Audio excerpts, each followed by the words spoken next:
सर्दियों की कड़कड़ाती शाम थी। सूरज ढल चुका था और पूरे सिवानपुर गांव में कोहरे की एक मोटी चादर बिछ गई थी। हवा इतनी ठंडी थी कि जैसे किसी ने बर्फ के टुकड़े आकाश से उड़ा उड़ा कर फेंक दिए हों। इसी गांव के किनारे एक छोटी सी झोंपड़ी में रहते थे गडरिया हरिदास, उसकी पत्नी सरस्वती और दो छोटे बच्चे। गरीब तो वो पहले भी थे, मगर अब की सर्दी जैसे उनकी जान लेने आई थी। हरिदास महीनों से संघर्ष कर रहा था। उसने खरीफ की फसल बोने के लिए गांव के अमीर ठाकुर शंभूनाथ से रुपए उधार लिए थे। शंभूनाथ गांव में अपनी अमीरी और कढ़ाई दोनों के लिए बदनाम था। ब्याज इतना कि आधा गांव उसकी कर्ज में डूबा रहता था। उस दिन भी शाम ढली ही थी कि झोंपड़ी के बाहर से भारी आवाज आई। ओ हरिदास, बाहर आ, मेरी उधारी का क्या हुआ? आवाज सुनकर सरस्वती घबरा गई। अरे रुक जाओ, बच्चों को कंबल उड़ा दूं, नहीं तो हवा में जम जाएंगे। झोपड़ी में बस एक ही फटा कंबल था, जिसे सरस्वती बच्चों पर डाल चुकी थी। खुद वो बिना ओढ़नी के ही ठिठुर रही थी। हरिदास बाहर जाता है। ठाकुर शंभूनाथ ठंडी सांसें छोड़ता हुआ खड़ा था। कहाँ हैं मेरे 300 रुपए? ठाकुर साहब, अभी फसल तैयार नहीं हुई है, 2 दिन रुक जाइए, फिर खेत से बाजरा काटकर रुपए दे दूंगा। मुझे बहाने मत दे, आज ही कुछ न कुछ दे, वरना झोंपड़ी खाली करवा दूंगा। जानता है ना, मेरी बात टलती नहीं। हरिदास चुप हो गया। अंदर सरस्वती ने जो थोड़े रुपए कंबल खरीदने के लिए बचाए थे, वो वही आखिरी सहारा था। सरस्वती, हरिदास ने धीमी आवाज में कहा, शंभूनाथ रुकेगा नहीं, जो बचाए हैं वहीं दे दो। पर कंबल कहाँ से आएगा? इतनी ठंड में बच्चे कैसे रहेंगे? कहीं से इंतजाम कर लेंगे, मगर ठाकुर को खाली भेजा तो आज की रात ही झूपड़ी छीनेगा। सरस्वती कुछ क्षण खड़ी रही। दिल कड़ा करके उसने मिट्टी के घड़े में छुपाए नोट निकालकर हरिदास को दे दिए। ले जाओ, मगर भगवान गवाह है, अब की ठंड हमें ही खा जाएगी। हरिदास ने नोट ठाकुर के हाथ में रख दिए। सिर्फ इतने? ठाकुर ने भौएं चढ़ाईं। बाकी फसल कटने के बाद। ठीक है, पर ध्यान रहे, 4 दिन बाद मैं खुद खेत पर आऊंगा।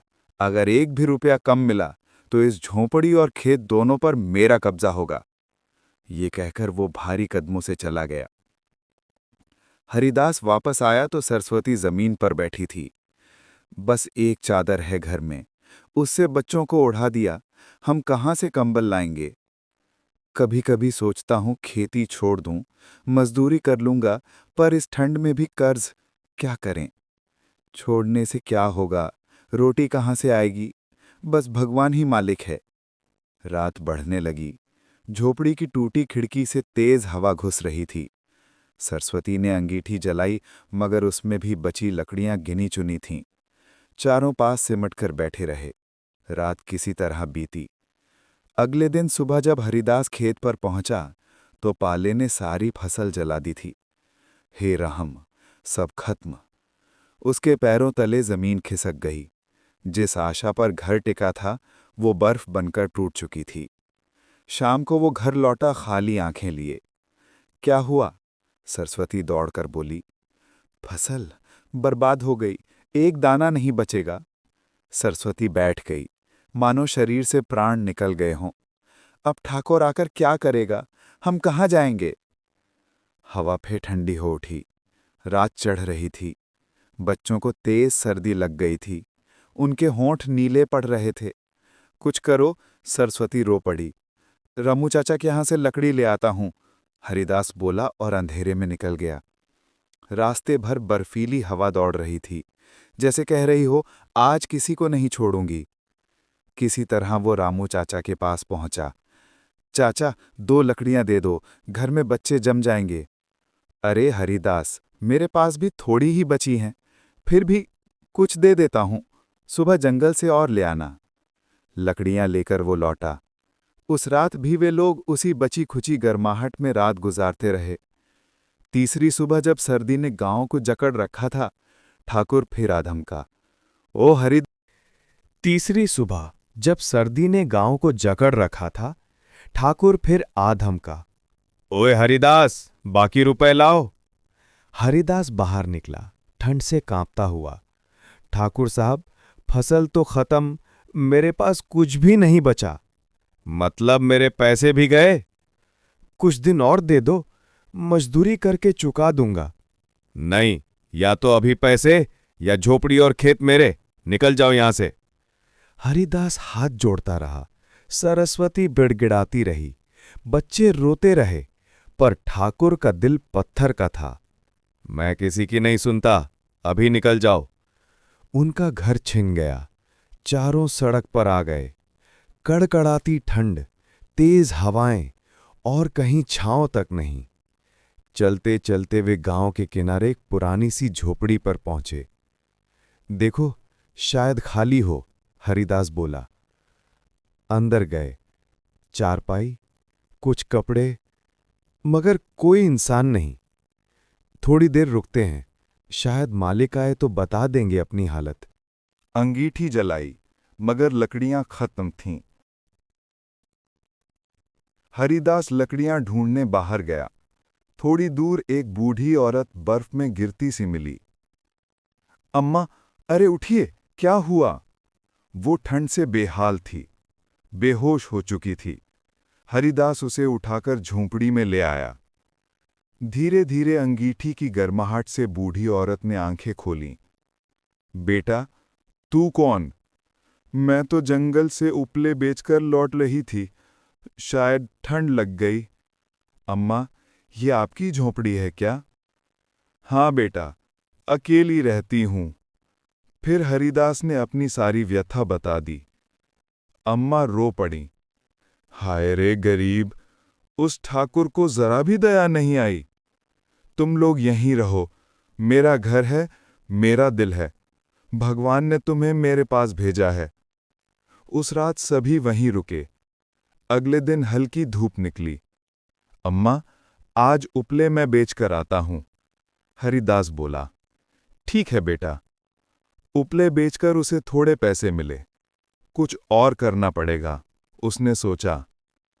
अम्मा बोली, पश्चिम का जंगल पुराने पेड़ों से भरा है। वहां की लकड़ी बहुत गर्म होती है। उसे बेचोगे तो अच्छी कीमत मिलेगी। हरिदास जंगल गया। वहां सचमुच बड़े बड़े पुराने पेड़ थे। उसने थोड़ी लकड़ियां काटीं और गांव में बेचीं। लोग लकड़ियों की गर्मी देखकर चकित थे। अरे भाई, ये लकड़ियां तो भट्टी जैसी गर्म हैं। मुझे भी दो, मुझे भी। लकड़ियां हाथों हाथ बिक गईं। हरिदास लौटा, राशन और कुछ कपड़ों के साथ। देखो सरस्वती, आज घर में खाना भी होगा और आग भी। अंगीठी जलाई गई। लकड़ियां ऐसी थीं कि कमरे में धूप जैसी गर्माहट फैल गई। अगले दिन भी जंगल गया, फिर बेचीं। भीड़ और बढ़ गई। दिन बीतते गए और हरिदास जंगल से लकड़ियां लाकर बेचने लगा। धीरे धीरे उसकी आमदनी बढ़ने लगी। कुछ ही समय में उसने ठाकुर का पूरा कर्जा चुका दिया। अब झोंपड़ी और खेत मेरे हवाले कर दो। हरिदास बोला। ठाकुर अनमना सा बोला, ये इतना जल्दी? कहां से आया पैसा? मेहनत की कमाई है ठाकुर साहब। ठाकुर हारकर झोंपड़ी और खेत वापस कर गया। हरिदास अपनी पुरानी झोपड़ी में लौट आया, मगर अब अकेला नहीं था। सरस्वती, बच्चे और अम्मा, चारों उसका परिवार बन चुके थे। अम्मा अब उसी के साथ रहने लगीं। जंगल की लकड़ियों ने न सिर्फ हरिदास का घर बसाया, बल्कि पूरा गांव उस सर्दी में उन्हीं लकड़ियों से गर्म हुआ। हर घर में आग थी, हर चेहरे पे मुस्कान। कभी कभी ठंड कहर बनकर आती है, पर मेहनत, दया और इंसानियत की गर्मी हर ठंड को पिघला देती है। बहुत समय पहले की बात है। एक छोटे से गांव चंदनपुर में एक औरत रहती थी। उसका नाम था गौरी। गौरी बहुत सीधी सादी और मेहनती थी। उसका पति रामू खेती करता था। दोनों का घर गांव के किनारे एक पुराने पीपल के पेड़ के पास था। गौरी और रामू का जीवन बहुत साधारण था। दिन में दोनों खेतों में काम करते और रात में आग के पास बैठकर कहानियां सुनते। लेकिन गांव के लोग गौरी के बारे में कुछ अजीब बातें करते थे। कहते थे, गौरी के घर के आसपास रात को अजीब आवाजें आती हैं। कभी कभी किसी को खिड़की में से लाल आंखें दिखती हैं। रामू इन बातों को झूठ समझकर हंस देता था। उसे अपने पत्नी पर पूरा भरोसा था। लेकिन असली बात सिर्फ गौरी जानती थी। वो एक शाप के अधीन थी। कई साल पहले जब गौरी छोटी थी, तब उसके गांव में एक साधु आया था। सब लोग उसका मजाक उड़ाते थे क्योंकि वो अजीब अजीब बातें करता था। लेकिन गौरी ने उस दिन साधु की मदद की थी, उसे पानी दिया था। साधु ने मुस्कुराते हुए कहा था, बिटिया, तू बहुत नीक है, पर तेरे भाग्य में काली परछाई है। जिस दिन तू ब्याह करेगी और पूनम की रात आएगी, तू बदल जाएगी। गौरी ने उस बात को मजाक समझ लिया था। लेकिन शादी के कुछ साल बाद एक ठंडी पूनम की रात को वो बात सच साबित हो गई। उस रात आसमान में पूरा चांद चमक रहा था। हवा में ठंड थी और सब लोग अपने घरों में दुबके हुए थे। रामू गहरी नींद में सो रहा था। गौरी को अचानक बहुत बेचैनी महसूस होने लगी। उसका शरीर कांपने लगा, सांसें तेज हो गईं। उसके अंदर कुछ बदलने लगा। उसकी आंखें लाल हो गईं, बाल बिखर गए और उसके नाखून लंबे होने लगे। गौरी अब इंसान नहीं रही, वो एक चुड़ैल बन चुकी थी। उसके अंदर एक अनजान भूख जाग उठी। वो घर से बाहर निकल गई और जंगल की तरफ चल दी। उसकी चाल अब इंसानों जैसी नहीं थी, वो हवा की तरह फिसल रही थी।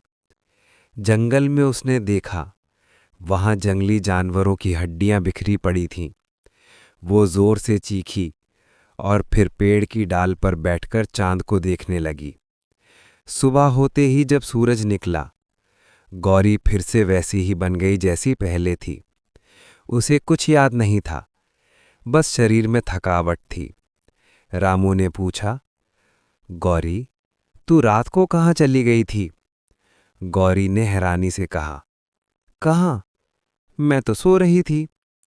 रामू ने कुछ नहीं कहा, लेकिन उसके मन में शक का बीज पड़ गया। अगली पूनम की रात रामू ने नाटक किया कि वो सो गया है, लेकिन वो छुपकर जाग रहा था। जैसे जैसे रात गहराने लगी, हवा ठंडी और भाली होती गई। गौरी का चेहरा फिर से बदलने लगा।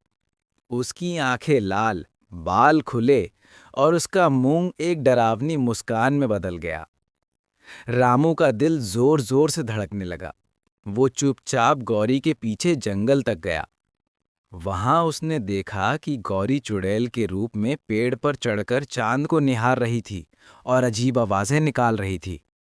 रामू डर गया, लेकिन फिर भी हिम्मत जुटाकर बोला, गौरी, तू ये क्या कर रही है? गौरी ने पलटकर देखा। उसकी लाल आंखों में आग थी। लेकिन जब उसने रामू की आवाज सुनी तो उसकी आंखों से आंसू निकल आए। उसने कहा, रामू, मैं ये सब नहीं चाहती, ये शाप है, मैं खुद से डरती हूं। रामू ने कांपती आवाज में पूछा, इसका इलाज क्या है? गौरी ने कहा, साधु ने कहा था, जिस दिन कोई मुझे बिना डरे मेरे चुड़ैल रूप को गले लगाएगा, उस दिन ये शाप टूट जाएगा। रामू डर रहा था, लेकिन उसने अपने दिल की सुनी। उसने आगे बढ़कर गौरी को गले लगा लिया।